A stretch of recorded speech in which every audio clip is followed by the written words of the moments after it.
Humilhação pública começou na missa de domingo, mas foi apenas o primeiro golpe de uma batalha que se estenderia pelas semanas seguintes como uma ferida infectada que não cicatriza. Clara sentiu cada par de olhos cravado em suas costas quando entrou na igreja. Sofia segurando sua mão esquerda e Miguel à direita, formando uma barreira humana ao redor da menina frágil. O silêncio que caiu sobre a congregação era tão pesado que parecia sugar o ar dos pulmões. Beatriz Alvarenga estava sentada na primeira fileira, como sempre. Seu cabelo loiro impecavelmente arrumado, as unhas vermelhas brilhando quando ela segurou a bolsa de couro caro. Seus olhos encontraram os de Clara, e o desprezo ali era tão palpável que Clara sentiu o estômago revirar. Ao lado de Beatriz, suas amigas do chá das quintas, Dona Mercedes com seu colar de pérolas, Dona Aparecida com seu perfume enjoativo, Dona Eulália com seu ar de superioridade, formavam um tribunal silencioso. Conhecia aquele homem há anos. Havia ajudado a organizar bazares para a igreja, doado o pouco que tinha, mas agora ele evitava seu olhar. Sobre como as uniões abençoadas por Deus devem ser construídas sobre fundações puras, com intenções honestas e corações limpos. Não podemos permitir que o sacramento sagrado do casamento seja manchado por interesses materiais, por ganância disfarçada de caridade. Clara sentiu as bochechas arderem. Sofia apertou sua mão, confusa. Tia, por que ele está falando assim? Não vou permanecer num lugar que celebra oportunismo. Dona Mercedes, Dona Aparecida e Dona Eulália a seguiram, e como dominós, metade da congregação se levantou também, saindo em fila indiana, cada rosto carregando julgamento. Miguel tentou segurar Clara quando ela começou a tremer, mas ela se soltou gentilmente, mantendo a cabeça erguida mesmo quando as lágrimas queimavam seus olhos. Permaneceram até o fim da missa, os três sozinhos no banco do fundo, enquanto o padre terminava seu sermão de vergonha. Do lado de fora, na escadaria da igreja, Beatriz esperava como uma serpente. Clara Mendes, disse ela, o sobrenome antigo sendo uma ofensa deliberada. Ou devo dizer, Clara Santana, que ascensão meteórica, não é? De professora miserável a dona de fazenda em questão de dias. Deve ter oferecido algo muito especial para o pobre Miguel. Essa união é abençoada, não importa o que cobras venenosas digam. Viu nos olhos vermelhos de Dona Irene, nas mãos nervosas que apertavam um lenço de papel. Vão me demitir. Tentei argumentar, Clara, juro que tentei. Mas a pressão, Beatriz convenceu metade do conselho escolar e ninguém a defendeu. Ninguém disse uma palavra. Apenas observaram em silêncio enquanto ela guardava seus livros, seus materiais, as cartas de agradecimento que alunos haviam escrito ao longo dos anos. Na Escola Municipal São José e na Escola Estadual Esperança, a história se repetiu. 3 escolas, 3 demissões no mesmo dia. Beatriz havia sido eficiente. Miguel ficou em silêncio por um longo momento, a mandíbula tensa, os punhos cerrados. Beatriz, usando sua influência como esposa do prefeito, havia conseguido abrir uma investigação alegando que Sofia estava em ambiente impróprio e deveria ser levada para um lar temporário até esclarecimentos. Ela está em tratamento, está se recuperando. Não deixa eles me levarem, tia. Eu vou morrer sem você, eu vou morrer. Prometo, não vão te levar. Não podia assistir Miguel perder tudo por causa dela. Não podia ver Sofia sendo arrastada por assistentes sociais. Não podia suportar mais olhares de desprezo e sussurros venenosos. Você não entende? Eu destruí sua vida, sua reputação. Beatriz vai destruir você também se eu ficar. Ela não vai parar até... Você acha que me importo com o que pensam de mim? Clara, eu estava morto há 3 anos. Morto.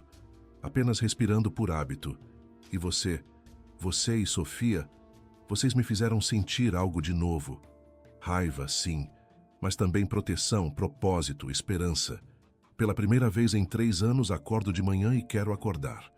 Se isso é errado aos olhos deles, que seja errado. Mas não desiste, não agora. 3 contra o mundo, se preciso for. Desfez as malas em silêncio e deitou-se no chão ao lado da cama, guardião silencioso. O corpo de Sofia sacudia violentamente, espuma saindo de sua boca, os olhos revirados. Miguel já estava discando para a ambulância, sua voz firme dando endereço e instruções, mas suas mãos tremiam. Henrique Tavares, um médico aposentado respeitado que havia voltado para ajudar com casos complexos, saiu da sala de emergência com o rosto grave. A leucemia piorou drasticamente. O estresse, a mudança, não sei. Mas os valores estão críticos. Ela tem talvez 24 horas. Miguel assegurou antes que caísse. Tem que ter algo que possam fazer, disse ele, a voz desesperada. Clara ajoelhou-se no banco da frente. As mãos unidas tão apertadas que os nós dos dedos ficaram brancos. Sua voz, rouca de tanto chorar, ecoava pela capela vazia.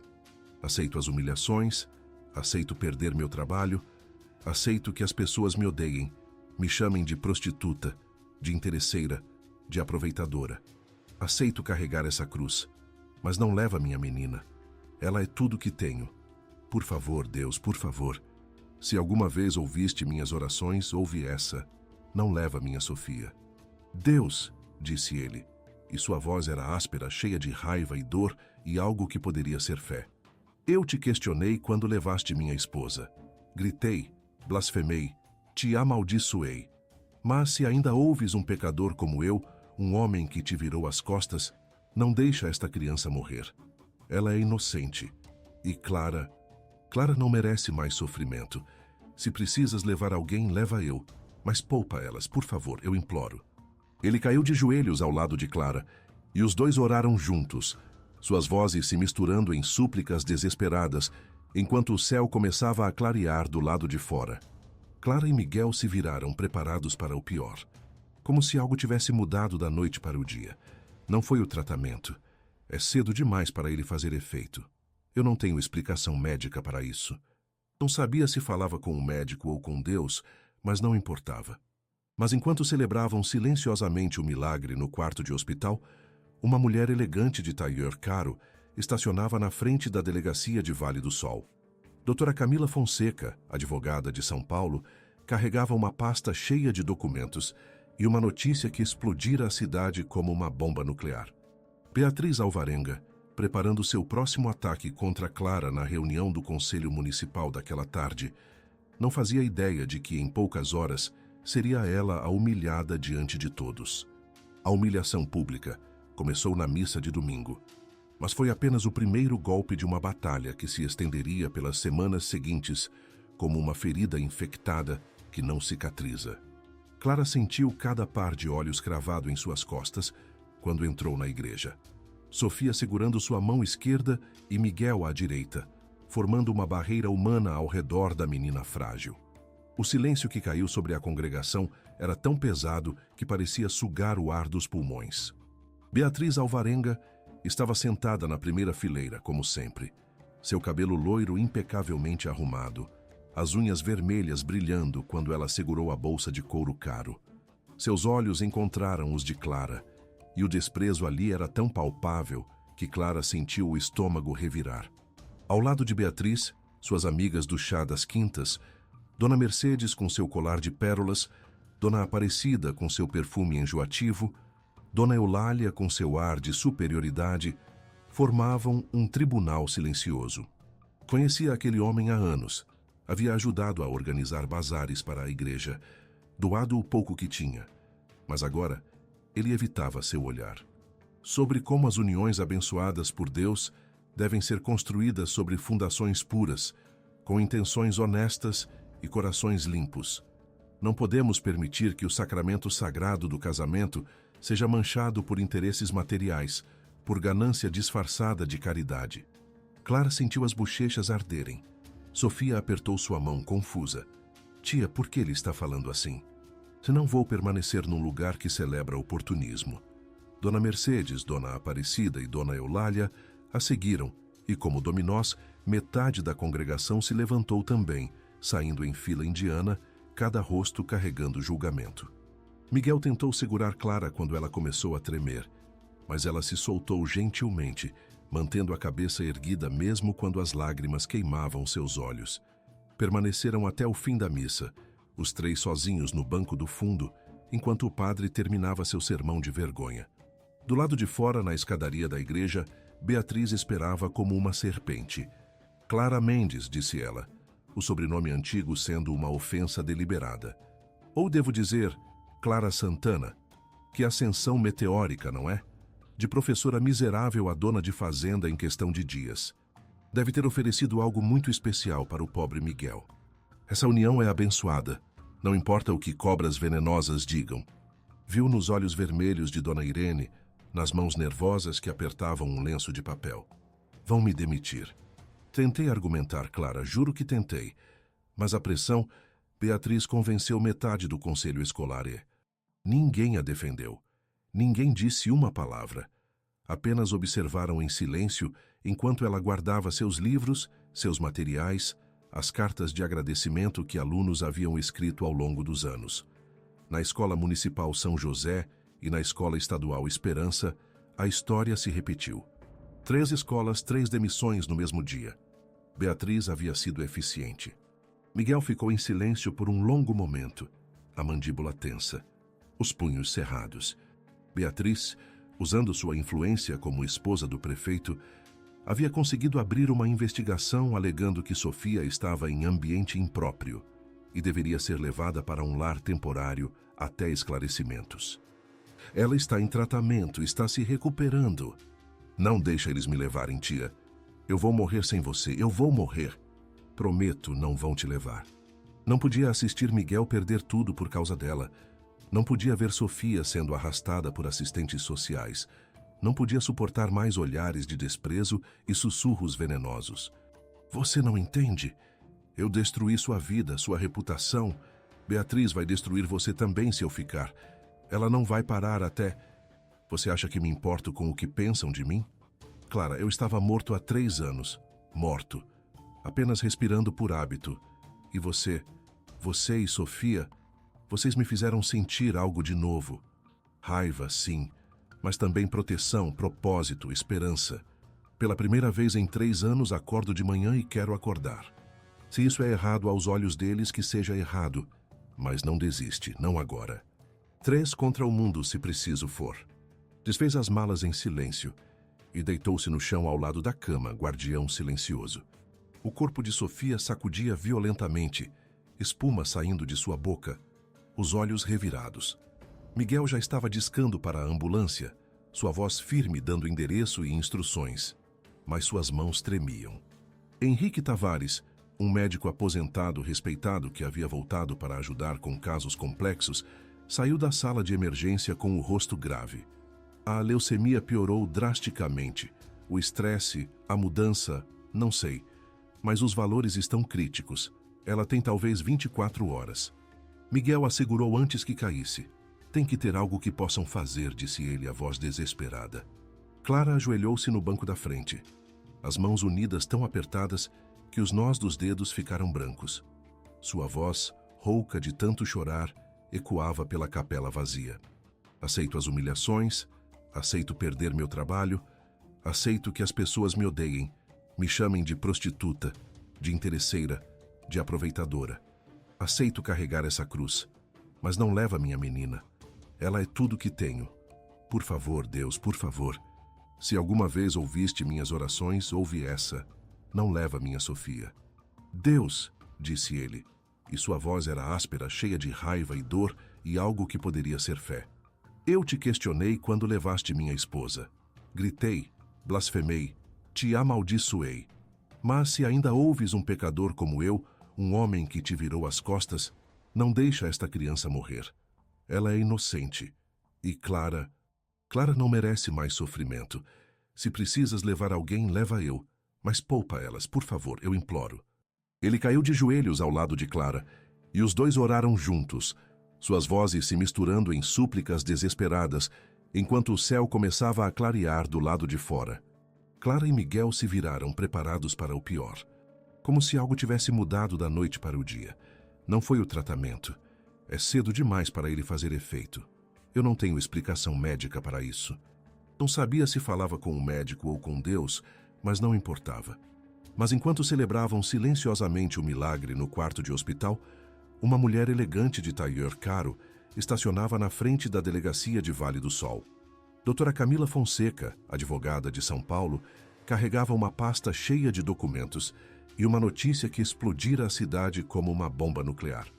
Beatriz Alvarenga, preparando seu próximo ataque contra Clara na reunião do Conselho Municipal daquela tarde, não fazia ideia de que, em poucas horas, seria ela a humilhada diante de todos. Às 9 da manhã daquela quinta-feira, ela já estava na Fazenda Vista Alegre, seus saltos altos afundando levemente na terra úmida, enquanto caminhava até a varanda onde Miguel tomava café, ainda com olheiras profundas da noite no hospital. Ele ergueu os olhos confuso quando viu a mulher elegante se aproximar com uma pasta de couro. Era o último herdeiro direto da fortuna da família Santana. Os frigoríficos, as propriedades, os investimentos. Tentamos localizá-lo por meses, Miguel. Você é o único herdeiro vivo. O inventário está travando investimentos que empregam milhares de pessoas. Entendo que isso é um choque, mas... Ela estava com o cabelo preso em um rabo simples, vestindo um vestido de algodão desbotado, e quando ouviu quem era Camila e por que estava ali, teve que se sentar antes que caísse. Você era... Deus do céu, Miguel, Beatriz, a cidade inteira. Eles me chamaram de interesseira, de aproveitadora. E você era... Ela começou a rir e chorar ao mesmo tempo, um som histérico de incredulidade. Você era um bilionário o tempo todo. Nunca me importei, foi por isso que fugi. Clara, eu te pedi em casamento porque queria, não porque precisava impressionar alguém ou... Até o meio-dia todos sabiam. O fazendeiro solitário que Beatriz Alvarenga havia chamado de pé rapado era, na verdade, um dos homens mais ricos do estado. A professora interesseira que havia fisgado Miguel não tinha ideia de quem ele realmente era. Jornalistas conhecidos, até desconhecidos querendo saber se era verdade que ela havia humilhado publicamente um bilionário e sua esposa. Dona Mercedes, Dona Aparecida e Dona Eulália ligaram uma após a outra, mas não para apoiá-la, para se distanciar. Sempre achei que você estava sendo dura demais com a pobre Clara. Mas você insistiu e nós, bem, apenas a seguimos por educação. Dizem que a esposa do prefeito perseguiu um dos maiores investidores em potencial do estado. Empresas que poderiam trazer empregos para cá, agora vão evitar Vale do Sol como praga. Por anos, havia comandado o Vale do Sol com punho de ferro, decidindo quem era aceito e quem era excluído.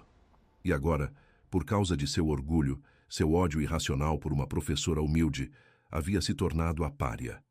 Metade da cidade compareceu, curiosa, envergonhada, em choque. O médico subiu nos degraus do coreto, sua voz firme ecoando pela praça. A leucemia era agressiva, terminal. Tínhamos dado 24 horas, mas aconteceu algo que não posso explicar com medicina. Os valores dela normalizaram da noite para o dia. Consultei especialistas em São Paulo, enviei os exames para laboratórios independentes. Todos confirmaram. Não há explicação médica. Foi um milagre genuíno. Ela casou com ele porque estava desesperada para salvar uma criança. E ele se ofereceu por bondade. Nós a chamamos de prostituta, de interesseira. A demitimos de 3 escolas, tentamos tirar Sofia dela. E Deus, em sua infinita sabedoria, nos mostrou quão errados estávamos. O padre Augusto, que havia feito o sermão condenatório, cobriu o rosto com as mãos, os ombros sacudindo. O médico desceu do coreto e caminhou até onde Beatriz estava, parada na borda da multidão, sozinha. Você quase destruiu uma família inocente por puro veneno. E agora? Agora terá que viver com isso. Naquela noite, Clara estava no quarto de Sofia no hospital. A menina precisaria ficar mais alguns dias em observação quando ouviu batidas tímidas na porta. Eram as diretoras das 3 escolas que a haviam demitido, com os olhos vermelhos e flores nas mãos. Não temos palavras, não temos desculpas, fomos covardes, fracas, e você não merecia nada do que fizemos. Obrigada por virem, disse ela simplesmente. Não fui pastor, fui covarde, e peço de joelhos, se necessário, que me perdoem. Ele de fato começou a se ajoelhar, mas Miguel o segurou. Uma cerimônia como merece ser, com toda a cidade como testemunha de que estávamos errados. Cada banco ocupado, pessoas em pé no fundo, flores por todo lado. Mas não era ostentação. Miguel insistira em simplicidade. Clara usava um vestido branco simples, sem véu elaborado, apenas um buquê de margaridas do campo. Miguel estava de terno, mas sem gravata. Os cabelos penteados, mas ainda rebeldes. E Sofia, com 12 anos completos agora, saudável e radiante, cabelos loiros crescendo de volta em cachos, era a da minha, espalhando pétalas e sorrindo tanto que seu rosto doía. Miguel e Clara hoje renovam os votos que fizeram há meses sob circunstâncias difíceis, mas hoje fazem sob bênção, sob amor, sob a aprovação de uma comunidade que aprendeu, da forma mais dura, que nunca devemos julgar o coração alheio. Suas amigas a haviam abandonado. Sua filha Monique se mudara para São Paulo envergonhada. Ela era invisível, irrelevante, esquecida. A mulher ergueu os olhos esperando mais condenação, merecendo-a. Mas Clara apenas disse: "Estamos precisando de voluntários no centro que vamos abrir, para ajudar famílias com crianças doentes. Se quiser, você seria bem-vinda." A Fazenda Vista Alegre agora tinha 3 prédios novos. Dormitórios para famílias que vinham de longe para tratamento médico de seus filhos, uma clínica equipada onde Dr. Henrique atendia gratuitamente e um centro comunitário onde crianças em tratamento podiam brincar e estudar. Miguel usava parte da fortuna para pagar tratamentos completos, sem distinção. Clara coordenava tudo, seus dias preenchidos com propósito. "Para ajudar outras crianças como eu fui ajudada", dizia abraçando Clara, que ela chamava de mãe há anos. Mas aos poucos as pessoas começaram a cumprimentá-la novamente. Perdão é lento, mas acontece. O bebê era pequeno e quente contra seu peito, e Clara cantarolava baixinho. "Eu casei com um homem de mãos calejadas que me pegou na lama quando todos me viraram as costas, que prometeu salvar Sofia sem pedir nada em troca. O resto sempre foi detalhe. Era uma verdade absoluta, construída sobre anos de parceria, fé e sacrifício compartilhado." "Obrigada", sussurrou para as estrelas, para Deus, para o destino, por tudo, pelo sofrimento que me ensinou compaixão, pela humilhação que me ensinou humildade, pela dor que me ensinou força, e por Miguel e Sofia, principalmente por eles. O velho caseiro limpou os olhos enrugados. "Deus realmente escreve certo por linhas tortas, não é, patrão?" "Escreve sim, seu Francisco", disse ele. "E às vezes essas linhas tortas passam pela tempestade mais escura. Mas quando chegamos do outro lado, percebemos que cada gota de chuva era necessária para nos lavar. Cada julgamento era necessário para nos fortalecer. Cada lágrima era necessária para nos ensinar que o verdadeiro valor de uma pessoa nunca está no que ela tem ou de onde vem. Está no que ela é capaz de dar quando não tem nada. E no amor que escolhe construir, tijolo por tijolo, mesmo quando o mundo inteiro diz que é impossível." Ela entrou, abraçou os 3, e juntos voltaram para dentro da casa que havia sido construída sobre fé, regada com lágrimas e abençoada por um Deus que nunca abandona seus filhos, mesmo quando eles acham que estão completamente sozinhos na lama, sob a chuva impiedosa. E em Vale do Sol, as luzes da Fazenda Vista Alegre brilhavam como um farol na escuridão, lembrando a todos que julgamento pertence apenas a Deus, que redenção está sempre disponível e que os maiores tesouros da vida nunca vêm embrulhados em ouro, vêm embrulhados em amor, sacrifício e segundas chances que transformam mendigos em príncipes e lágrimas em bênçãos.